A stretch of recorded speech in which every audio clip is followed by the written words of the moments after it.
12th standard students, எக்கனாமிக்ஸ்ல நிறைய கஷ்டமா இருக்கிறது தியரி, அதுக்கான எக்ஸ்பிளனேஷன்ஸ். கஷ்டப்பட்ட ஒரு வழியா 11th தாண்டி வந்துட்டீங்க. பட் yet 11th விட 12th வந்து ரொம்ப ரொம்ப ஈஸி. அதுல இருக்கிற தியரிஸ், கான்செப்ட்ஸ், அசம்ஷன்ஸ் இது எல்லாத்தையுமே நம்ம வந்து ஈஸியா படிச்சு டயக்ராமோட புரிஞ்சுக்கலாம்ப்பா. ஒரு டயக்ராம், அசம்ஷன், இம்ப்ளிகேஷன்ஸ், இல்ல வந்து ஏதாவது ஒரு கிரிட்டிசிசம் இருக்கு, இல்ல உங்களோட வியூ இதெல்லாம் அப்படின்னு சொல்லி நீங்க எழுதுனீங்க அப்படின்னாலே ஒரு கொஸ்டினுக்கு தாராளமா நம்மளால ஃபுல் மார்க்ஸ் அப்படிங்கறத ஸ்கோர் பண்ண முடியும். ஸோ சேல்ஸ் லாவை பொறுத்த வரைக்கும் supply creates its own demand அப்படின்னு சொல்லியிருப்பாங்க. ஜேபி சே அப்படிங்கிறவர் தான் வந்து சொல்லியிருப்பாரு. He is a French economist. அவரு வந்து பாத்தீங்க அப்படின்னா ஆடம் ஸ்மித்தோட அந்த இன்ஸ்பிரேஷன்ஸ்ல இந்த மாதிரி தியரி கொடுத்திருப்பாரு. ஓகே. சோ கான்செப்ட்ஸ் என்ன அப்படின்னு பாக்குறதுக்கு முன்னாடி இது வரைக்கும் நம்ம சேனலை சப்ஸ்கிரைப் பண்ணாம பார்த்துட்டு இருக்கீங்க அப்படின்னா கண்டிப்பா சப்ஸ்கிரைப் பண்ணிக்கோங்க. அண்ட் ஆல்சோ டெலிகிராம் லிங்க் ஒன்று ப்ரொவைட் பண்றோம் வீடியோக்கு கீழே, அதுலயுமே ஜாயின் பண்ணிக்கோங்க for the purpose of study notes and study plans, exam ரிலேட்டடான எல்லா விஷயங்களும் உங்களுக்கு டெலிகிராம்ல ஈஸியா அப்டேட் ஆயிடும்பா. ஓகே.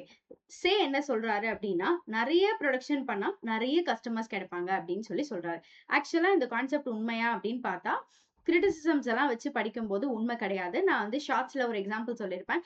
பிஸ்கட் ஃபேக்டரிய பத்தி ஒரு எக்ஸாம்பிள் சொல்லியிருப்பேன். எக்ஸாம்பிள், இப்போ ஒரு பிஸ்கட் ஃபேக்டரி இருக்கு. இங்க வந்து நிறைய பிஸ்கெட்ஸ் வந்து ப்ரொடியூஸ் பண்றாங்க. அங்க இருக்கிற எம்ப்ளாயீஸ் இருக்காங்க இல்லையா? அந்த எம்ப்ளாயீஸ்க்கு நம்ம என்ன பண்றோம்னா, அதுக்கு வழியா வந்து சேலரி குடுக்குறோம். இங்க வேலை பார்க்குற எம்ப்ளாயீஸ்க்கு வந்து சேலரி குடுக்குறோம். இந்த சேலரிய வாங்கிட்டு போயிட்டு அவங்களுக்கு தேவையான ஹவுஸ் ஹோல்டோ, இல்ல வந்து சோஷியல் சாட்டிஸ்ஃபேக்ஷன் நீடோ, இல்ல எஸ்டீம் நீடோ எதையோ ஒண்ணு வாங்கிக்கிறாங்க. ஸோ இந்த இடத்துல பிஸ்கட் ஃபேக்டரியில இருந்து அவங்களுக்கு கிடைச்ச இன்கம் இன்னொருத்தருக்கு இன்கமா மாறுது இல்லையா? இந்த கான்செப்ட தான் நம்ம வந்து supply creates its own demand அப்படின்னு சொல்றோம். ஓகே. தெளிவா பாக்குறதுக்காக ஒரு ப்ரொடக்ஷன் நடக்குது. அந்த ப்ரொடக்ஷன் வழியா ஒரு இன்கம் கிரியேட் ஆகுது. அண்ட் ஆட்டோமேட்டிக்கலி அங்க வேலை செய்யற சாலரிட் எம்ப்ளாயீஸ்க்கான டிமாண்ட் கிரியேட் ஆகுது. என்ன டிமாண்ட் கிரியேட் ஆகுறது? அவங்க போயிட்டு கிராசரிக்கு செலவு பண்றாங்க. ஒரு சோஷியல் நீடுக்காக செலவு பண்றாங்க. இல்ல ஏதோ ஒண்ணு ஒரு ஒரு லக்ஸூரியஸ் நீடுக்காகவே செலவு பண்றாங்க. பட் வாட் எவர் அங்க இன்கம் இருக்கிறதுனால தானே இந்த டிமாண்ட் கிரியேட் ஆகுது. இதுதான் வந்து ஜேபி சே வந்து சொல்லியிருப்பாங்க. ஸோ இப்ப தியரட்டிக்கலா நம்ம வந்து ஒரு 5 மார்க் எழுதுறதுக்கு எவ்வளவு வேணுமோ அந்த அளவுக்கு படிச்சு முடிச்சிடலாம். சேல்ஸ் லா ஆஃப் மார்க்கெட் அப்படிங்கிறது வந்து கிளாசிக்கல் தியரி ஆஃப் எம்ப்ளாய்மெண்ட்ல ரொம்ப ரொம்ப இம்பார்ட்டன்டான ஒரு தியரி. ஆக்சுவலா கிளாசிக்கல் தியரி அப்படின்னு ஒண்ணு இருக்கு. அதுல வந்து இவர் சொல்றது ஒண்ணு. இதுக்கப்புறம் வந்து நம்மளுக்கு அந்த கீன்ஸோ ஒரு தியரி வந்து சொல்லியிருப்பாரு. அத இந்த சீரியஸ் கண்டினியூ பண்ணணும்னு நீங்க நினைச்சீங்கன்னா எனக்கு கமெண்ட்ல வந்து சொல்லுங்க. ஐ கிரியேட் மோர் இந்த மாதிரி தியரி எக்ஸ்பிளனேஷன்ஸ், டயக்ராம் எக்ஸ்பிளனேஷன்ஸ், குட்டி குட்டி வீடியோஸ் வந்து உங்களுக்காக நான் கிரியேட் பண்றேன். இந்த மாதிரி இருக்கிற எக்கனாமிக்ஸ் சீரியஸ் உங்களுக்கு யூஸ்ஃபுல்லா இருக்கு அப்படின்னா கண்டிப்பா எனக்கு கமெண்ட்ல சொல்லுங்க. ஃபர்தரா இத நம்ம வந்து கன்டின்யூ பண்ணிக்கலாம். Okay. A person receives his income from the production. என்ன ப்ரொடக்ஷன்? அங்க நம்ம என்ன பார்த்தோம்? Biscuit factory. அதுதான்ப்பா production unit. Okay. Which is spent on the purchases of goods and services produced by others. அப்போ இந்த இடத்துல இந்த பிசினஸ் ஃபேக்டரியில வந்து நான் வேலை பார்த்திருக்கேன். பிசினஸ் ஃபேக்டரியில வேலை பார்த்ததுனால எனக்கு ஒரு சேலரி கிடைச்சது. அந்த சேலரியை எடுத்துட்டு போயிட்டு வேற யாரோ ப்ரொடியூஸ் பண்ண ஒரு விஷயத்த நான் காசு கொடுத்து வாங்குறேன். ஸோ அதனால which is spent on the purchases of goods and services produced by others. இங்க கிடைக்கிற அந்த இன்கம் வந்து எம்ப்ளாயியோடது. அவரு கொண்டு போய் வேற ஒருத்தர் ப்ரொடியூஸ் பண்ணதை வாங்குறாரு இல்லையா? இதுதான் நம்ம சொல்றோம். For the economy as a whole therefore total production is equal to total income அப்படிங்கிற கான்செப்டை தான் நம்ம சே வந்து சொல்றாரு. ஸோ இந்த இடத்துல நான் எவ்வளவு வந்து செலவு பண்ணணும் அத்தனையும் நான் வந்து கொண்டு போய் செலவு பண்ணிடுவேன் அப்படின்னு சொல்றதுதான் சே ஓட concept. Total production is equal to total income அப்படின்னு சொல்றாங்க. பட் இது பிராக்டிகலி பாசிபிளா அப்படின்னு பார்த்தா கண்டிப்பா கிடையாதுதான். சரியா? ஏன் அப்படிங்கறத பார்க்கலாம். ஓகே. சே என்ன சொல்றாங்க அப்படின்னா, goods produced by firms in the economy they pay reward to the factors of production அப்படின்னு சொல்றாங்க. ஃபேக்டர்ஸ் ஆஃப் ப்ரொடக்ஷன்னா என்னன்னு தெரிஞ்சிருக்கும்னு நினைக்கிறேன். பட் தெரியலன்னா கண்டிப்பா தெரிஞ்சுக்கோங்க. வாழ்க்கையில இவங்க 4 பேரும் ரொம்ப ரொம்ப முக்கியம். யார் அந்த 4 பேரு அப்படின்னு பாத்தீங்கன்னா, ஃபேக்டர்ஸ் ஆஃப் ப்ரொடக்ஷன். அதாவது land, labour, capital and organisation. Factors அப்படின்னா என்னதுப்பா? காரணிகள் அப்படின்னு நம்ம தமிழ்ல சொல்லுவோம். காரணிகள்னா என்னது? ஒரு விஷயம் நடக்கிறதுக்கு காரணமா இருக்கக்கூடியவங்க. அப்போ ப்ரொடக்ஷன் நடக்கிறதுக்கு முக்கியமான 4 பேர் யாரு அப்படின்னா லேண்ட், லேபர், கேபிட்டல், ஆர்கனைசேஷன் தான். இதுல யாராவது ஒருத்தர் இல்ல அப்படின்னாலுமே நடக்காது. அப்போ இவங்க எல்லாரையும் வச்சு ஒரு ஃபேக்டரியில வந்து பிசினஸ் நடக்குது. அந்த பிசினஸ் நடக்கிறதுனால இந்த ஃபேக்டர்ஸ் ஆஃப் ப்ரொடக்ஷனுக்கு ரிவார்ட் அப்படிங்கிறது கிடைக்கும். வாட் ஆர் த ரிவார்ட்ஸ் அப்படின்னு பாத்தீங்கன்னா, லேண்ட் இருந்தா அங்க வந்து ரெண்ட் கட்டுவோம். லேபர் இருந்தா சேலரி குடுப்போம். கேபிட்டல், ஆர்கனைசேஷன் இது ரெண்டுக்கும் சேர்த்து இன்ட்ரெஸ்ட் அப்படிங்கிறது ஒண்ணு குடுப்போம். சரியா? சோ இதுதான் வந்து reward pay to the factors of production. ஒரு ஃபேக்டர்ஸ் ஆஃப் ப்ரொடக்ஷனுக்கும் ஒரு ரிவார்ட் இருக்கு. அப்ப ப்ரொடக்ஷன் நடந்து முடிஞ்ச உடனே இது எல்லாத்தையுமே நம்ம குடுத்துருவோம். இப்போ ஒரு பில்டிங்ல நீங்க வந்து ஃபேக்டரி வச்சிருக்கீங்கன்னா, அந்த பில்டிங்க்கான ரெண்ட் நம்ம தான் கட்டணும். எலக்ட்ரிசிட்டி நம்ம தானே கட்டணும். சோ இதுதான் வந்து ஃபேக்டர்ஸ் ஆஃப் ப்ரொடக்ஷனுக்கு பே பண்றது அப்படின்னு நம்ம சொல்றோம். ஹவுஸ் ஹோல்ட்ஸ் வந்து இந்த இன்கம் ரிசீவ் பண்ணதுக்கு அப்புறமா அந்த அமௌண்ட்ட கொண்டு போய் goods and services produced by them, வேற யாரோ ப்ரொடியூஸ் பண்ண கூட்ஸ் அண்ட் சர்வீசஸ கொண்டு போய் வாங்குவாங்க. அந்த அமௌண்ட்ட ஸ்பெண்ட் பண்ணுவாங்க. யாருமே சேலரி வாங்கிட்டு கையில சும்மா வச்சிருக்க மாட்டாங்க.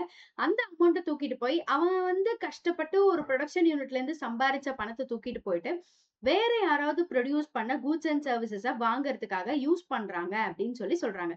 சோ அதனால each product produced in the economy creates demand equals to its value in the market.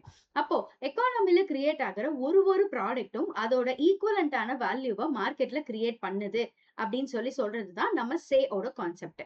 Say JP சே இருக்காரு அவரோட கான்செப்ட்.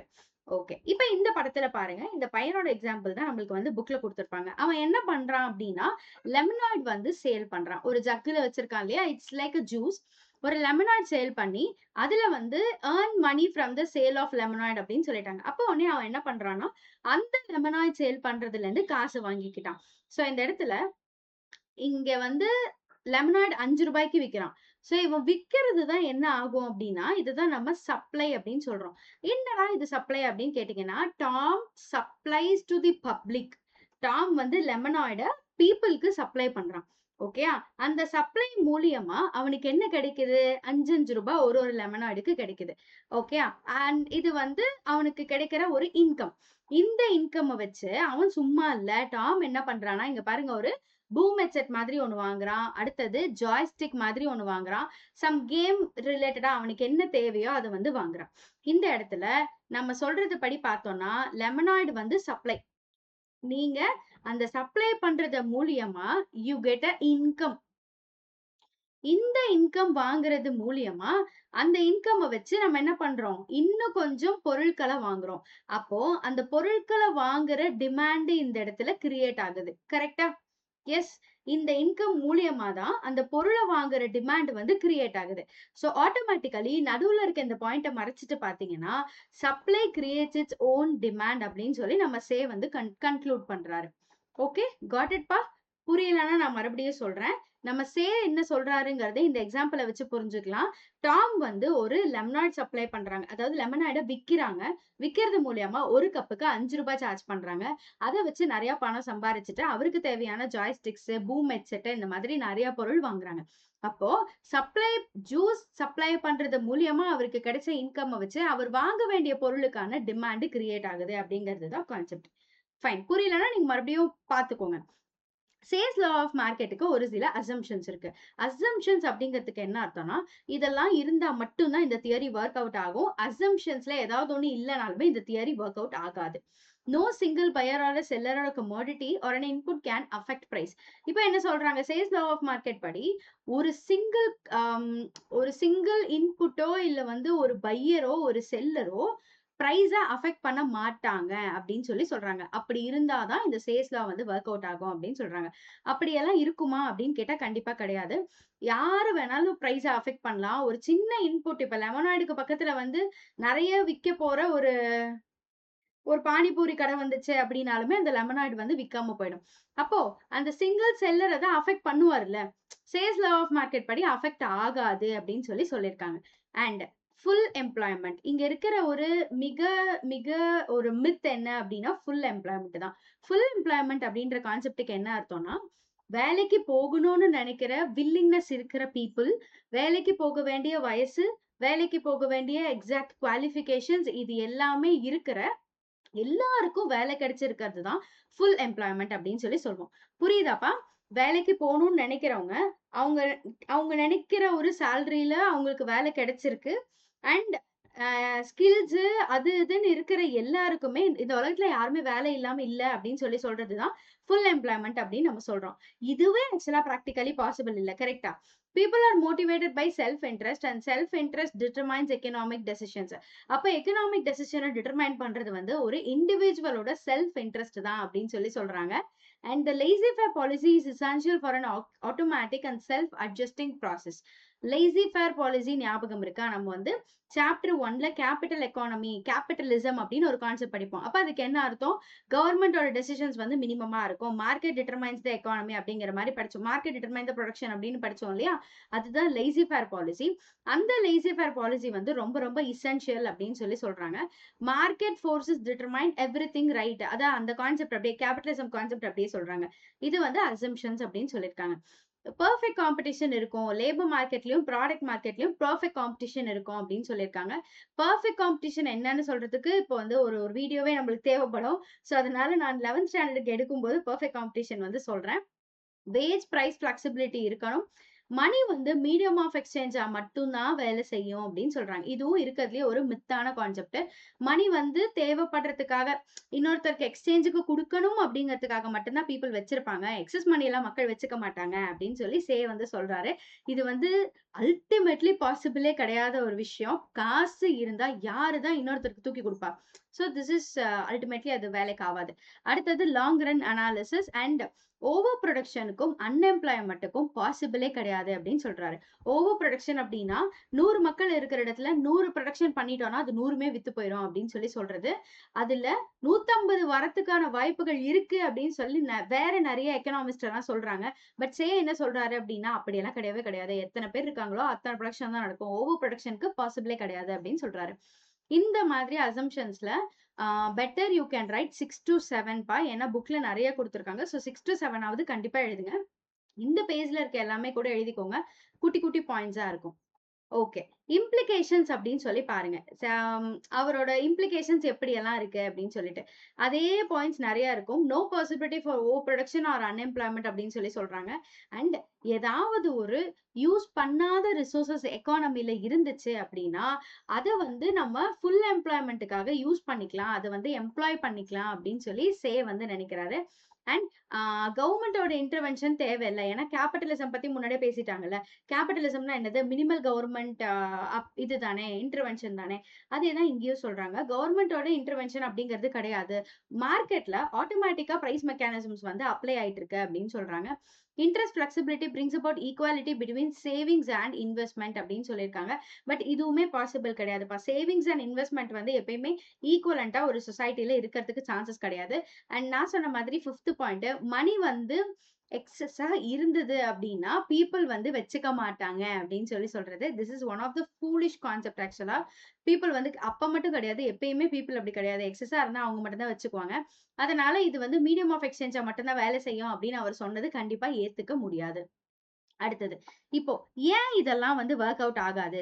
சொல்ற மாதிரி ஒரு கான்செப்ட் ஏன் தான் ஒர்க் அவுட் ஆகாது அப்படின்னு கேக்குறீங்கன்னா, நம்ம கீன்ஸ் அப்படின்னு ஒருத்தர் இருப்பாரு. சேயோட லாக்கு அப்புறமா நீங்க இன்னொருத்தரை பத்தி படிப்பீங்க. அன்எம்ப்ளாய்மெண்ட் லால அவரை பத்தியும் படிப்பீங்க. அவர் என்ன சொல்றாரு அப்படின்னா, எப்படிடா சப்ளை அவரோட டிமாண்டை வந்து கிரியேட் பண்ணிக்கும். டிமாண்ட் வந்து ப்ரொடக்ஷன் இன்க்ரீஸ் ஆக டிமாண்ட் இன்க்ரீஸ் ஆகல அப்படின்னா இந்த கான்செப்ட் வந்து வேஸ்டா போயிடும், ஒர்க் அவுட் ஆகாது அப்படின்னு சொல்லி நம்ம கீன்ஸ் வந்து சொல்றாரு. புரியுதுங்களா? ஒரு இடத்துல ப்ரொடக்ஷன் இன்க்ரீஸ் ஆச்சு அப்படின்னா கண்டிப்பா டிமாண்ட் இன்க்ரீஸ் ஆகாது. அந்த டைம்ல இது வந்து ஒர்க் அவுட் ஆகாது அப்படின்னு கீன்ஸ் வந்து சொல்றாரு. அடுத்தது, ஆட்டோமேட்டிக் அட்ஜஸ்ட்மெண்ட் ப்ராசஸ் வந்து நம்மளோட அன்எம்ப்ளாய்மெண்ட் இஷ்யூவை அது கண்டிப்பா ரிமூவ் பண்ணாது அப்படின்னு சொல்றாங்க. அன்எம்ப்ளாய்மெண்ட் அப்படிங்கிற இஷ்யூ வந்து இல்லாத ஒரு சொசைட்டியை இன்னைக்கு வரைக்கும், அன்னையில இருந்து இன்னைக்கு வரைக்கும் நம்மளால பார்க்கவே முடியல. ஏன்னா அது தீர்த்து வைக்க முடியாத ஒரு மேக்ரோ எக்கனாமிக்கல் ப்ராப்ளமா இருக்கு. அன்எம்ப்ளாய்மெண்ட்டை வந்து இன்வெஸ்ட்மெண்ட் மூலியமா மட்டும்தான் ரிமூவ் பண்ண முடியும் அப்படின்னு சொல்லி கீன்ஸ் வந்து சொல்றாங்க. அடுத்தது, நம்ம சொன்ன பாயிண்ட், மணி வந்து ஒரு நியூட்ரலான விஷயம் கிடையாதுப்பா. இண்டிவிஜுவல்ஸ் வந்து அவங்களோட தேவைக்காகவும், பிசினஸ் பீப்புள் வந்து இன்வெஸ்ட்மெண்ட்டுக்காகவும் கண்டிப்பா எக்ஸஸ் பணத்தை வந்து வச்சிருப்பாங்க. யாருதான் வந்து பணத்தை வச்சிருக்க மாட்டாங்க அப்படின்னு சொல்றாங்க. அண்ட் சேல்ஸ் லா வந்து என்ன பேஸ் பண்ணி இருக்கு? Supply creates its own demand and there is no over production அப்படின்னு சொல்லி பார்த்தோமா. பட் கீன்ஸ் என்ன சொல்றாரு அப்படின்னா, இந்த ஓவர் ப்ரொடக்ஷன் கண்டிப்பா நடக்கும் அப்படின்னு சொல்றாரு. ஓவர் ப்ரொடக்ஷன் இல்லாத ஒரு இடத்துல இப்ப நம்ம வந்து மார்க்கெட் போறோம்னு வச்சுக்கோங்களேன். ஓவர் ப்ரொடக்ஷன் அங்க இல்ல அப்படின்னா அப்ப சூப்பர் மார்க்கெட்ல பொருளே இருக்காது. வர்ற மக்கள் எல்லாரும் அவங்களுக்கு தேவையான பொருளை வாங்கிட்டு போயிடுவாங்க இல்லையா? ஓவர் ப்ரொடக்ஷன் இருக்கிறதுனால தானே அங்கங்க ஸ்டாக்ஸ் வந்து இருக்கு. ஓவர் ப்ரொடக்ஷன் இல்லாத இடத்துல ஏன்பா அங்க பொருள் வச்சிருக்காங்க? Yes. And Keynes regards full employment as a special case because there is underemployment in capitalist economy. Capitalist economy அப்படின்னா நம்ம பார்த்தோம்ல, பிரைவேட்ல வந்து நிறைய பீப்புள் ஓன் பண்ணியிருப்பாங்க, கவர்மெண்ட்டுக்கு மினிமம் ரோல் அப்படின்னு பார்த்தோம் இல்லையா? அந்த மாதிரி கேபிட்டலிஸ்ட் எக்கானமில வந்து அண்டர் எம்ப்ளாய்மெண்ட் நிறைய இருக்கு அப்படின்னு சொல்லி கீன்ஸ் வந்து ஃபீல் பண்றாரு. அண்டர் எம்ப்ளாய்மெண்ட், அன்எம்ப்ளாய்மெண்ட் இதுக்கெல்லாம் டிஃப்ரெண்டான மீனிங் இருக்கு. அண்டர் எம்ப்ளாய்மெண்ட் அப்படின்னா உங்களுக்கு நீங்க வந்து பிஹெச்டி படிச்சிருக்கீங்க, அந்த அந்த அளவுக்கு உங்களுக்கு ஒரு பொசிஷன் கொடுக்கணும். பட் நீங்க ஒரு டிகிரி படிச்சவன் செய்ய வேண்டிய வேலையவே நீங்க செஞ்சுட்டு இருக்கீங்க அப்படின்னா அதுக்கு பேர் தான் அண்டர் எம்ப்ளாய்மெண்ட். அன்எம்ப்ளாய்மெண்ட்னா வேலையே இல்லாம இருக்காது. அண்டர் எம்ப்ளாய்மெண்ட்னா உங்க தகுதிக்கு பண்ற வேலையை நீங்க பண்ணாம குறைச்சு பண்றதும், கம்மி சம்பளத்துக்கு வேலை பார்க்கறதும் அண்டர் எம்ப்ளாய்மெண்ட் அப்படின்னு சொல்லுவோம். ஸோ கீன்ஸ் வந்து இது வந்து ஃபுல் எம்ப்ளாய்மெண்டா இருந்தாலுமே எல்லாருக்கும் தேவைப்படுற எல்லாருக்கும் வேலை கிடைச்சிருச்சு இந்த கான்செப்ட் ஓகே தான். ஆனா அவன் அவன் படிச்சதுக்கும் அவன் ஸ்கில்லுக்கும் ஏத்த மாதிரி அவன் வேலை பார்க்கறானா? இல்ல இல்லையா? பிஹெச்டி படிச்சவன் வந்து நம்ம கிளரிக்கலா வேலை பார்க்கறது அவ்வளவு கரெக்டான விஷயமா இருக்குமா? சோ அதனால இதுவுமே வந்து பாசிபிள் இல்ல. இது நல்லா இல்ல. அவனோட ஸ்கில்லுக்கு ஏத்த மாதிரி அவன் வேலை பார்த்தாதான் அது வந்து நம்ம ஃபுல் எம்ப்ளாய்மெண்ட் கிடைச்சிருச்சுன்னு சொல்லலாம் அப்படின்னு சொல்லி சொல்றாரு. And the need for state intervention arises in case of a general overproduction and mass unemployment. And நம்ம சே வந்து என்ன சொல்லியிருப்பாரு அப்படின்னா, கவர்மெண்டோட இன்டர்வென்ஷனே பெருசா தேவையில்லை அப்படின்னு சொல்லியிருப்பாங்க. கேபிட்டலிஸ்ட் எக்கானமிலையுமே அப்படிதான் நடக்கும். பட் உண்மை என்ன அப்படின்னா, கவர்மெண்டோட இன்டர்வென்ஷன் இல்லை அப்படின்றப்போ மார்க்கெட் வந்து கண்ணா பின்னான்னு ஆப்ரேட் ஆகும். முக்கியமான பெரும் புள்ளிகள் 2-3 பேர் கையில வந்து எக்கானமியை கொடுத்துட்டோம் அப்படின்னா அவங்க அவங்க நல்லா இருக்கணும்னு தான் பார்ப்பாங்களே ஒழிஞ்சு மக்களுக்கு வெல்ஃபேரா இருக்கணும் அப்படின்னு யோசிக்க மாட்டாங்க. அப்போ அன்எம்ப்ளாய்மெண்ட் டைம்லயுமே நம்மளுக்கு ஓவர் ப்ரொடக்ஷன் டைம்லயுமே கவர்மெண்டோட இன்டர்வென்ஷன் ரொம்ப தேவைப்படுது. அன்எம்ப்ளாய்மெண்ட் டைம்ல கவர்மெண்ட் உள்ள வந்துச்சுன்னா என்ன பண்ணும்? உடனே வந்து ஒரு 2-3 பேருக்கு நான் ஒரு காமன் ரெக்ரூட்மெண்ட் வச்சு ஒரு வேலை வாங்கி தரேன் அப்படின்னு சொல்லும். ஓவர் ப்ரொடக்ஷன் இருக்கிற டைம்ல என்ன பண்ணும்? விலையை குறைச்சு அந்த பொருள் எல்லாத்தையும் வித்துரும். ஸோ இதுக்கு எல்லாமே கவர்மெண்டோட இன்டர்வென்ஷன் ரொம்ப முக்கியம் அப்படின்னு சொல்லியிருக்காங்க. ஸ்டேட்டு, பப்ளிக்கு, கவர்மெண்ட் எல்லாத்துக்கும் ஒரே மீனிங் தான். ஸ்டேட் அப்படின்னு நீங்க எங்கெல்லாம் பாக்குறீங்களோ அதெல்லாம் என்ன மீன் பண்றாங்கன்னா கவர்மெண்ட் அப்படின்னு மீன் பண்றாங்கன்னு அர்த்தம். சரியா? இந்த பிடிஎஃப் வந்து நான் உங்களுக்கு கண்டிப்பா இந்த வீடியோக்கு கீழே இல்லைன்னா டெலிகிராம்ல வந்து ஷேர் பண்றேன். மறக்காம இந்த யூஸ் பண்ணிக்கோங்க. இது ஒரு இம்பார்ட்டன்டான 5 mark. And third lesson is also நம்மளோட பப்ளிக் எக்ஸாமினேஷன்ஸ்ல நம்மளுக்கு ஒரு நல்ல மார்க்ஸ், ஹை வெயிட்டேஜ் இருக்கிற ஒரு சாப்டர் தான். இதுல இருக்க தியரிஸ் கண்டிப்பா படிச்சுக்கிட்டீங்க. ஒரு தியரி கண்டிப்பா கேட்டுருவாங்கப்பா. ஏதோ ஒண்ணு எல்லாத்தையும் இந்த சாப்டர் ஃபுல்லா இருக்கிற எல்லாத்தையும் படிச்சிட்டீங்க அப்படின்னா ஒரு தியரி கண்டிப்பா கேட்டுருவாங்க. ஸோ அதனால எதையுமே மிஸ் பண்ணாதீங்க. இப்பதே ஒரு தியரி படிச்சிட்டோம்னா 5 மார்க்ஸ் கன்ஃபார்ம் பப்ளிக் அப்படின்னு இருக்கலாம் இல்லையா? அதனால எதையுமே மிஸ் பண்ணாதீங்க. ஓகே. இந்த சீரிஸை கண்டினியூ பண்ணணும் அப்படின்னு நீங்க நினைச்சீங்க அப்படின்னா கண்டிப்பா எனக்கு வந்து தெரியப்படுத்துங்க. அண்ட் இதே மாதிரி எந்தெந்த ஒரு லா, எந்தெந்த ஒரு இமேஜ் இல்ல வந்து ஒரு தியரி கான்செப்ட் இதெல்லாம் உங்களுக்கு புரியாம இருக்கோ அத வந்து எனக்கு கண்டிப்பா சொல்றீங்க அப்படின்னா நான் ஆட்டோமேட்டிக்கா அடுத்தடுத்து கண்டிப்பா இந்த மாதிரி வீடியோஸ் வந்து ட்ரை பண்றேன். ஓகேயா? ஃபைன். பாய்.